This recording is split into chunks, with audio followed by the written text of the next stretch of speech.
علشان ايه تعبنا من وقفة المطبخ.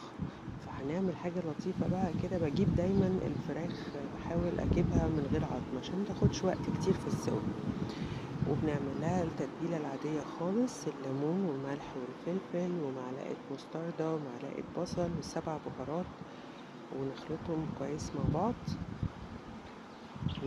ونتبل فيهم الفراخ، ونسيبها شوية على قد ما نقدر، على الأقل يعني يا ساعتين يا إما نسيبها يوم. يعني أنا عادة لما بجيب الفراخ بتبلها وبشيلها في التلاجة وبطلعها وقت التسوية على طول، يعني فبتاخد التتبيلة وقت حلو قوي.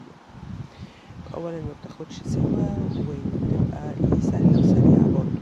كل ما نوفر وقت ووقفة مطبخ ووقت تسوية احنا الكسبانين. بالظبط الفراخ دي مع صينية البطاطس اللي هعملها مش هتاخد مننا اكتر من ساعة الا ربع في الفرن.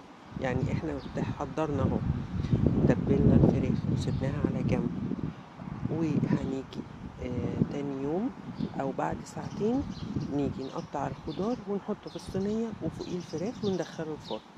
مخدتش وقت خالص.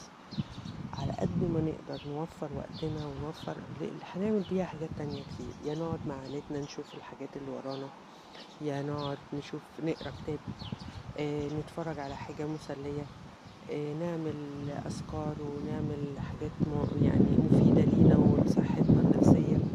كل الحاجات دي بدل وقفة المطبخ. يعني احنا بنحب الأكل وبنحب الطبخ وبنحب كل حاجة، بس لازم برضو ناخد بالنا من نفسنا.